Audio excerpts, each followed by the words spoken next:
زندگی ایک دم چلتے چلتے کچھ مسائل شروع ہو جاتے ہیں، ایک دم سے ڈاؤن فال شروع ہو جاتا ہے، روزگار کے مسائل، بچوں کے مسائل۔ تو یہ بات ہمیں کیسے معلوم ہو کہ اس کی وجہ نظر بد ہے، جادو ہے، یا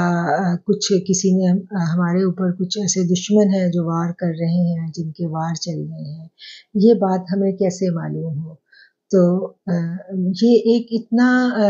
میں کہتی ہوں یہ جو آپ کا سوال ہے یہ اتنا جامع سوال ہے کہ جس سے آج ہم سب ہمارے معاشرے کا ہر فرد جو ہے، جب بھی اس کی زندگی میں کچھ مسائل شروع ہوتے ہیں تو وہ سب سے پہلے اس کا جو دھیان ہے وہ اسی طرف جاتا ہے کہ میرے اوپر کوئی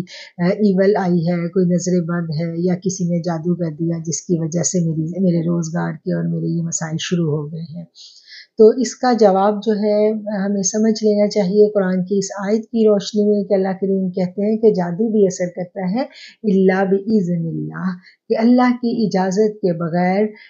کچھ بھی اثر نہیں کر سکتا۔ کوئی جادو ہو، کوئی نظر بد ہو، ہمارا اللہ جو ہے اس کے اوپر ہمارا بلیو اتنا اسٹرانگ ہونا چاہیے کہ ہمارے ذہن میں جب بھی یہ بات آئے تو ہم یہ سوچیں کہ یہ جو بھی ہمارے اوپر سبب جو بھی بنا ہے، اگر نظر بد سبب بنا ہے، جادو سبب بنا ہے، بعض اوقات ہم کہتے ہیں کہ جی ہمارے گھر سے تعویذ نکل آئے، ہمارے گھر میں یہ مسائل شروع ہو گئے، سبب بھلے جو بھی ہو، لیکن یہ اللہ کی اجازت کے بغیر، اللہ کے اذن کے بغیر یہ ممکن نہیں ہے۔ بحیثیت مسلمان ہمارا یہ یقین ہے، اور اگر ہمارا یہ یقین نہیں ہے تو پھر ہمارا ایمان جو ہے وہ بھی کسی کام کا نہیں ہے۔ ہمارا رب بہت اسٹرانگ ہے، سب سے بڑا ہے وہ، اس کی اجازت کے بغیر کچھ نہیں ہو سکتا۔ اور اگر کچھ ایسا ہو رہا ہے تو ہمیں تنہائی میں بیٹھ کے غور و فکر کرنا ہے کہ ہم سے کہاں کوتاہی ہوئی ہے۔ جو زندگی میں مسائل شروع ہوتے ہیں اس کی وجہ ہماری اپنی ہی، وہ اللہ کہتا ہے نا کہ ہمارے اپنے ہاتھوں کی کمائی ہے، یہ ہم سے ہی کچھ ایسی غلطی کوتاہی ہو جاتی ہے جس کی وجہ سے پھر یہ چیزیں جو ہے ہمارے اوپر اثر انداز ہونے لگتی ہیں۔ ہمارے ارد ایک اللہ تعالیٰ کی حفاظت کا ایک سرکل ہے ہمارے گرد، ہر مومن کے اوپر اللہ تعالیٰ کی جو حفاظت کے فرشتے جو ہوتے ہیں وہ معمور ہوتے ہیں۔ انسان اشرف المخلوقات ہے اور ہر وقت وہ اللہ کی پناہ میں ہے۔ جب یہ اللہ کی حفاظت کا جو اورا، جو سرکل ہمارے ساتھ موجود ہے، یہ جب کمزور پڑتا ہے تو پھر یہ جادو ٹونا اور نظر بد یہ سب کے سب پھر اثر انداز ہوتے ہیں۔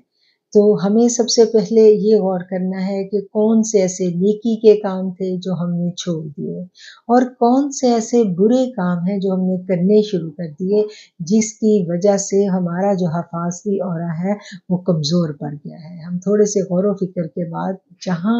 غلطی ہے ہم اس کو ڈھونڈنے میں کامیاب ہو جائیں گے، ہم اس کو پا لیں گے، اور پھر ہم اس کو دور کرنے کی کوشش کریں گے۔ تو نتیجہ یہی ہے کہ ہم اپنی تنہائی تھوڑی سی اختیار کریں، ہم غور و فکر کریں کہ کس وجہ سے ہمارے اوپر یہ مصیبتیں، یہ بلائیں آنی شروع ہوئی ہیں،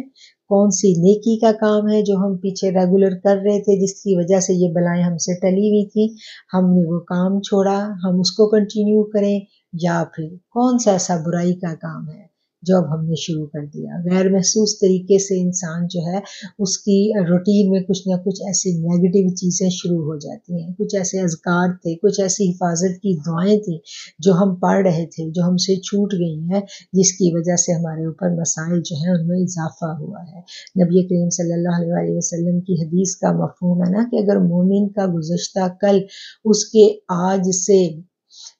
یعنی اس کا جو گزشتہ کل ہے اس سے اس کا آج بہتر نہیں ہے تو مومن خسارے میں ہے۔ کہ مومن جو ہے وہ تو ہر زندگی کا گزارنے والا لمحہ اس کو اللہ کے قریب تر کرتا ہے۔